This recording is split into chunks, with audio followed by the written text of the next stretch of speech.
할렐루야. 오늘 이 제목을 정하고도 내 자신에 있다 제대로 못 살피는데 어떻게 설교를 할까 생각하다 그래도 성경 말씀에서 살피라고 했으니까 살피는 것이 중요하다는 생각이 들어서 이 말씀을 정해봤습니다. 우리가 이 땅에 살아가면서 가장 관심이 깊고 가장 중요하고 가장 긴장하는 것은 사람에 따라 다르고 특이한 것이 많이 있겠지만 그 중에도 자기 자신과 관계가 되고 우리와 무관하지 않는 우리와 연관이 되는 것이어야 아마도 가장 관심이 많을 거예요. 여기 자기란 말은 나를 뜻하고 있고 우리란 말은 나와 너를 의미할 겁니다. 다시 말씀을 드리면 여러분 우리가 지나가다가 다른 말은 다 결신교회라는 말 한마디 들으면 또 무슨 말인가 싶어가지고 귀가 펄쩍 날 거예요. 왜 그런가 하면은 내가 그 교회에 소속해 있고 내가 하나님의 결신교회를 섬기고 있기 때문에 자기와의 관계가 되는 거예요. 오늘 성경 본문에서도 자신과의 관계성을 어떻게 정립하고 자기 자신을 어떻게 처세해야 하는지를 우리에게 주시는 교훈임을 우리는 이것을 놓치지 말아야 합니다. 때로는 지나친 관심을 가져도 너무 오버하는 경우도 있고 때로는 무관심하게 처신하다가도 자신에 대한 방관자가 되어지고 중심을 잃을 수도 있기 때문입니다. 어느 누구도 세상을 비관적으로 보거나 자기를 우상화하고 싶어하는 사람은 아무도 없어요. 그런데 지나치게 자기를 주장하거나 지나친 관심을 기울다 보면은 나도 모르는 사이에 자기가 우상이 되어지고 세상이 적대시 되어지는 그런 경우가 있습니다. 우리가 어떻게 하면 자기 자신을 바로 세우고 처신하느냐는 참으로도 중요하면서도 어려운 과정이 아닐 수가 없습니다. 여러분, 나 외에 다른 사람들이 잘못한 걸 볼 때 어떻게 하는 것이 바른 자세인지 성경은 그 근본 원리를 오늘 여기에 말씀하고 있잖아요. 혼자 사는 것이 아니라 서로가 자신의 책임과 직무를 다하고 협력 관계로 이루어진 것이 우리가 살고 있는 사회예요. 분명한 것은 우리는 성경 말씀대로 산 것보다는 그렇지 못한 경우가 더 많기 때문에 성경은 의인에 대한 언급은 간단하고 명료하고 그 범위가 크지 않지만 죄인에 대한 언급은 너무나 구체적이고 그리고 어떻게 살아야 할 것을 대하여 소상하게 기록한 내용이 하나님의 말씀이라고 할 수 있습니다. 오늘 본문 갈라디아서 6장 1절에서 5절 말씀의 내용은 우리가 수없이 많이 들었고 읽었던 말씀이지만 이대로 실천하고 생활을 한다는 것은 그것이 쉽지 않기 때문입니다. 분명히 오늘 본문에서는 범죄한 것을 보면 바로 잡아야 된다는 말을 하고 있어요. 잘못된 것이죠. 여러분 우리 갈라디아서 6장 1절 한번 같이 읽어보실까요? 시작. 형제들아 사람이 무슨 범죄한 일이 드러나거든 신령한 너희는 온유한 심령으로 그러한 자를 바로잡고 너 자신을 살펴보아 너도 시험 받을까 두려워하라. 여러분 우리 요즘 예수 믿는 사람이라고 해서 다른 사람이 잘못했거나 범죄했을 때 가서 바로 잡을 수 있습니까? 천만의 말씀이에요. 성령님이 강단에서 학생을 가르치고 있는데 학생이 그 교단에 올라가지고 엎드려서 사진을 찍어도 학교에서 강의하고 있는 교실 안에 뒷자리에서 위통을 다 벌거벗어도 말 한마디 못하는 것이 오늘날 우리 세상입니다. 예수 믿는다고 아무나 이렇게 저렇게 할 수 있는 것은 못 되거든요. 여기에 가장 중요한 것은 신령한 너희는 그랬습니다. 아무나 바로 잡게 하는 게 아니라 신령한 너희는 그랬습니다. 신령한 너희는 주석으로 하면 어떻게 했느냐면은 성령에 속한 사람이에요. 성령에 속한 사람. 신령한 너희냐? 너희가 누구냐? 육에 속한 사람이 아니고 성령에 속한 사람. 여러분, 성령은 진리의 성령이라고 요한복음 6장 13절에 말씀을 합니다. 로마서 14장 11절 이하를 보면은 성령을 소유한 사람은 성령 안에서는 의와 평강과 희락이 있다. 의가 있고 평강이 있고 희락이 있다는 것입니다. 그 다음에 성령은 하나님의 영이라고 하셨어요. 성령은 누가 주시느냐? 고린도후서 5장 5절에 보면 하나님이 주신다고 했어요. 어떤 사람이 받을 수 있느냐? 구하는 자에게 성령을 주신다고 누가복음 11장 13절에 말씀하고 있습니다. 온유한 심령으로 그들을 지도하라는 말을 하고 있는데, 온유한 심령이 어떤 심령이냐? 우리가 말로 좀 표현하기 어렵지만은 그저 우리말로 하면은 은혜를 풍성하게 받은 마음입니다. 은혜를 담은 마음이 온유한 심령이에요. 성령에 충만한 사람이 온유한 심령을 가질 수가 있습니다. 여러분, 자신을 살펴보라는 이 말은 무조건 비판하거나 정죄하기 어렵다는 겁니다. 너도 시험을 받을까 두려워하라고 했습니다. 여러분, 범죄라는 것은 참 희한합니다. 유혹을 받기가 마련이기 때문에 자칫 잘못하며 함정에 빠지기 쉽다는 것을 말씀해 주시는 내용입니다. 죄를 보고 못 본 채 하거나 덮어주거나 모른 채 하는 것이 미덕이 아니라 범죄한 것을 바로잡아야 하지만은 내 자신이 흔들리지 않고 바른 길로 가야 할 것을 성경은 오늘 우리에게 분부한 내용이라고 말씀할 수 있습니다. 더 강조한다면 오늘의 말씀은 남의 죄를 발견하고 나의 죄를 시인하는 것으로 본분을 다하는 것이 아니라는 겁니다. 우리가 믿음의 길로 가야 하는데 그 길이 좁고 고난의 길이요 십자가의 길이기 때문에 아무나 선호하거나 즐기는 길이 못 되기 때문에 아무나 누구든지 쉬운 길이 아니라는 겁니다. 그래서 우리가 그 길을 가기가 참 어렵습니다. 이는 우로나 좌로나 치우지 않고 말씀을 중심 잡고 주님 가신 그 길을 한 자국씩 한 자국씩 밟아 나가는 이 길이 쉽지 않다라는 것입니다.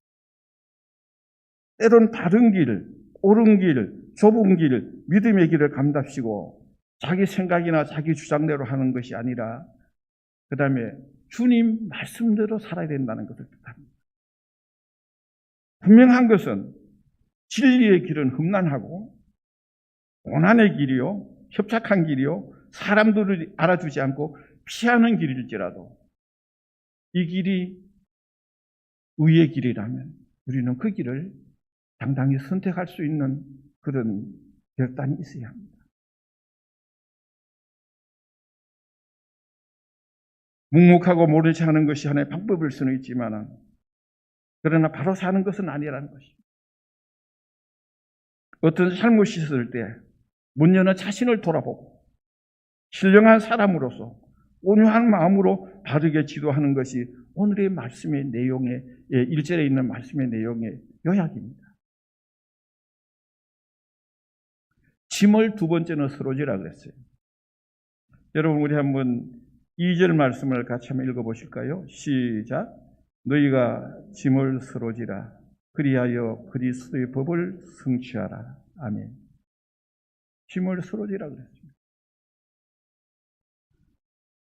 혼자서 살아가는 사회 구조가 아니기에 협력과 도움과 더불어 사는 것이 창조의 원리요 삶의 기본이라는 것은 간과해서 안 될 것입니다.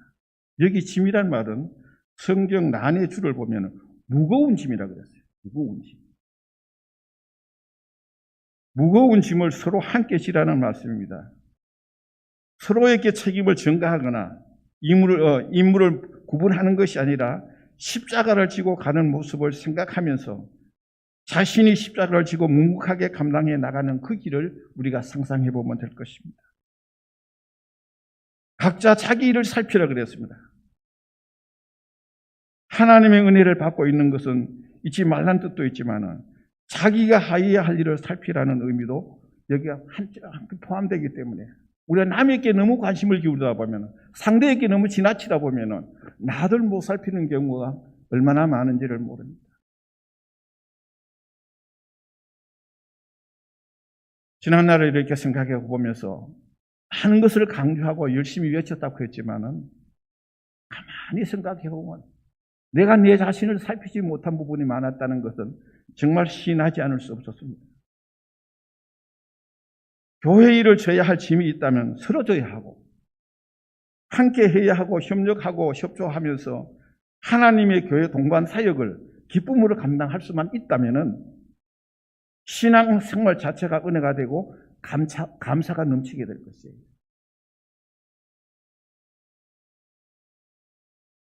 우리가 신앙생활 즐겁게 할 수 있는 방법 중에 하나는 교회에 와서 예배드리고 기도하고 찬송하는 것은 기본이지만 누군가의 하여야 할 일이나 짐을 내가 지거나 협력하게 되면은 자신도 모르는 사이에 입에서 감사가 나오고 할렐루야가 입버릇처럼 나오게 되는 것을 체험할 수가 있습니다.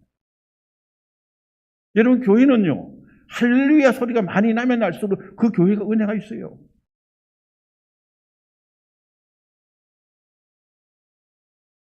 할렐루야 집사님도 계시고 할렐루야 장로님도 계세요. 우리 기초신교에서 여러분 각자가 져야 할 짐이 있으면 서로 질 때 은혜가 되어져서 감사가 넘치고 믿음 생활 전체가 힘겹지 않고 기쁨이 넘치고 여유롭고 서로의 힘이 되어주는 놀라운 하나님의 역사를 우리 스스로가 체험할 수 있을 것입니다. 우리는 이 시대의 신앙의 박해를 받거나 핍박을 받을 시대가 지나갔어요. 예배드리는 자체에 대한 어떤 감사나 기쁨을 느끼지 못하고 막연한 감사 또는 일상적인 감사를 그치기 일쑤이기 때문에 예배를 드리면서도 기도하면서도 뜨거운 눈물을 흘리지 못하는 경우가 있습니다. 정말 이 자리에 나오는 것 자체만이 여러분 은혜예요.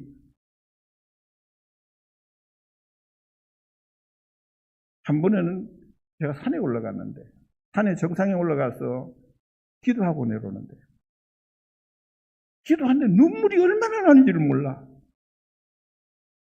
무슨 눈물이었느냐? 하나님 여기까지 올라가게 해주신 건강 주신 게 너무 고마워요. 모든 자연 주신 게 감사하고 그 다음에 모든 여건 환경 주신 것이 너무 감사해서 괜히 눈물을 그냥 주체할 수 없더라고요. 그래서 우리가 이 교회에 나와서 예배를 드리면서 여기에서 뜨거운 눈물을 의자를 적시고 바닥에 흘러내릴 때 그게 은혜가 되어지고 그게 하나님의 역사를 체험할 수가 있습니다.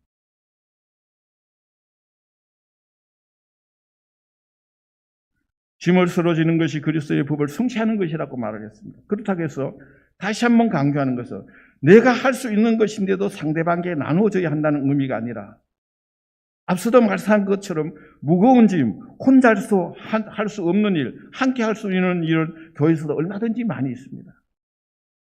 교회 화목 혼자 할 수 없어요. 은혜스러운 분위기 누가 그냥 한 사람만은 가지고 되는 거 아니에요. 봉사, 선교, 전도, 예배가 아닐 겁니다. 함께 했을 때 은혜가 되어지고 함께 했을 때 거기에 역사가 일어날 줄로 믿습니다.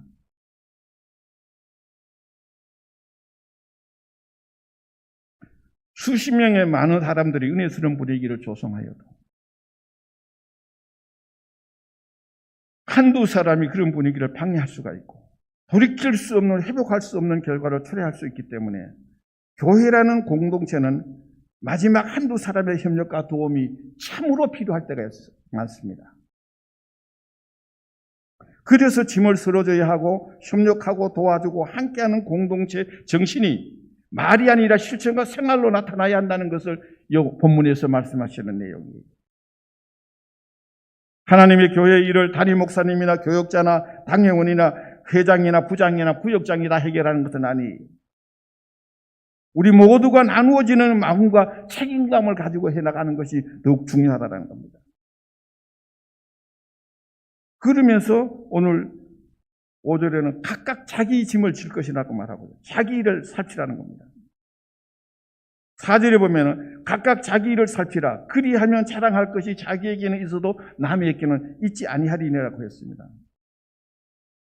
성경에도 말씀하고 있습니다마는 남의 눈에 티는 보여도 자기 눈에 들보는 보지 못한다고 마태복음 7장에 이미 기록하고 있습니다. 남이 나를 지적하면 기분이 나쁘지만은 내 잘못을 내가 찾아내지 못하면서도 남의 작은 약점도 우리 눈에 크게 보일 수 있기에 각각 자기를 살피라는 말씀이 얼마나 실감나는 말씀인지 모릅니다. 우리 각자는 자기가 자기를 바로 살피지 못하는 약점을 가지고 있다는 것을 자신이 시인해야 합니다. 인정해야 되겠고, 그럴 때 강단에서 외치는 말씀도 은혜가 되어지고요. 다른 이들의 말도 귀담아 듣게 되어지고 주변의 충격도 받아들이게 되는 소중한 그리스도인이 될 수 있다는 겁니다. 나는 내 약점을 잘 못 보는 사람이라는 것. 나는 내 단점을 난 찾아내지 못하는 사람이라는 걸 신하게 될 때 우리가 바로 바른 교훈을 받을 수 있다는 겁니다. 2달에 한 번 하는 설교도 이거 설교하려고 보니까 얼마나 걱정이 되는지 몰랐어요. 전에는 이 컴퓨터에 그 자판이 그렇게 글씨가 안 작았는데 요즘 너무 작게 보이는 거예요. 그래서 이 뭐 자판이 고장나는 고장나는 거 싶어 보니까 그게 아니고 애들 거 보니까 더 못 보겠더라고. 내 눈이 그만큼 일상생활에는 지장이 없지만은 잘 못 보겠더라고요. 그래서 자기를 살피는 건 그리 쉽지 않지만은 다른 이들의 잘못을 보고 비판하고 꾸중하고 훈계하기 전에 내가 내 자신을 살필 수 있는 그런 지혜가, 그런 살핌이 먼저 있어야 된다는 것을 오늘 말씀에서 뜻하는 의미입니다. 때로는 내가 법이고 내가 기준이고 내가 최고인 양 자신을 미워하고 마치 성경 말씀인 양 자처하는 경우도 있다는 것을 우리는 기억해야 됩니다. 세상에서 가장 발견하기 어려운 것 중에 하나는 자기가 자기 자신의 약점이나 단점을 못 보는 것이며 때로는 자신을 완전 무결한 사람으로 착각하는 경우도 있다라는 것입니다. 그래서 이러한 부분을 우리가 살펴봐야 됩니다.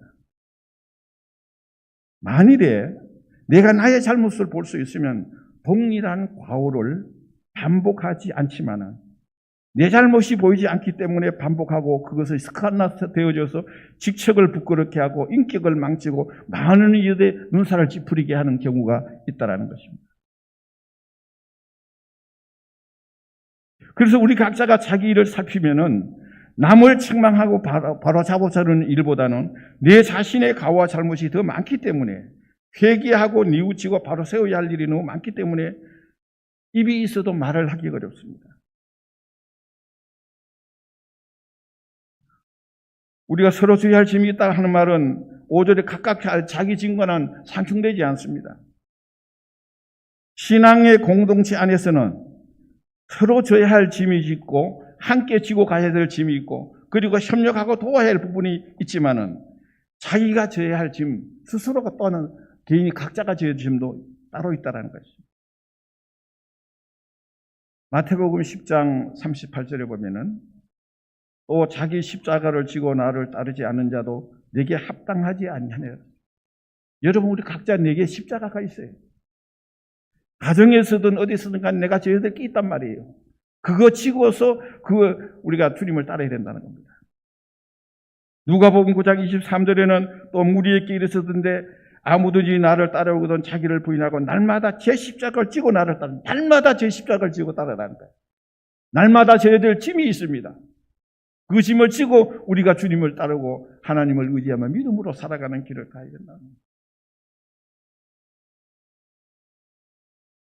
우리의 범한 죄는 누구도 대신할 수가 없고 경건의 모양은 낼 수 있어도 경건의 내용은 대신할 수가 없고 죄는 자신 스스로 회개하지 않으면 어느 누구가 대신 회개해 줄 수가 없습니다. 오늘 본문은 사도 바울이 갈라디아 교회 성도들에게 편지하면서 마지막 부분에서 당부해야 할 소중한 내용들을 성도들에게 조목조목 부탁하고 있는 내용입니다.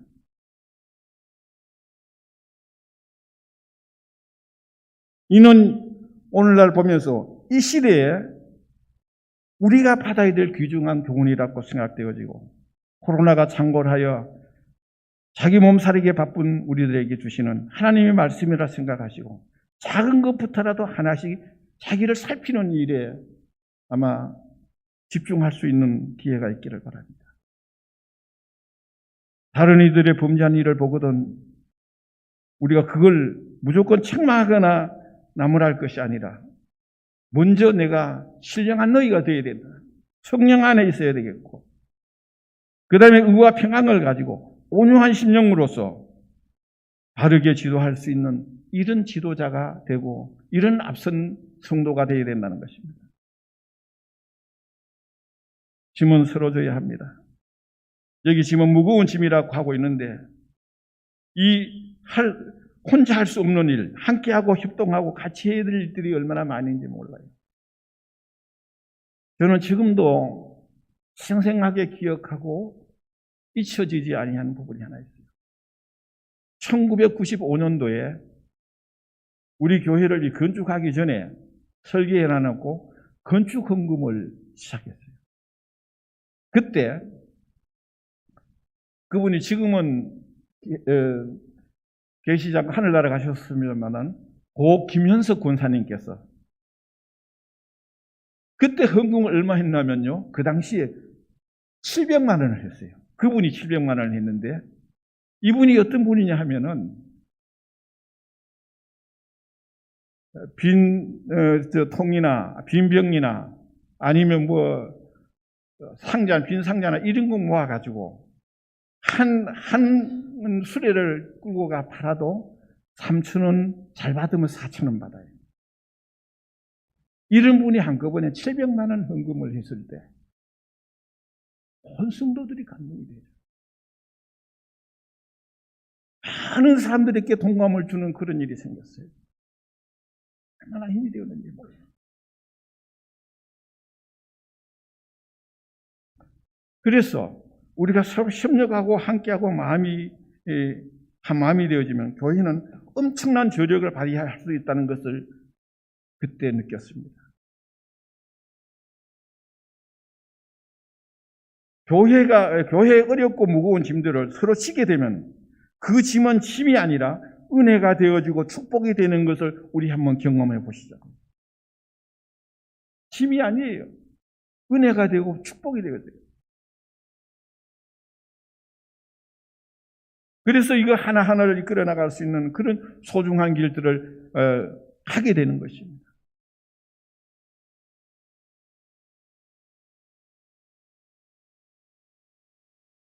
각각 자기 일을 살피라는 이 말은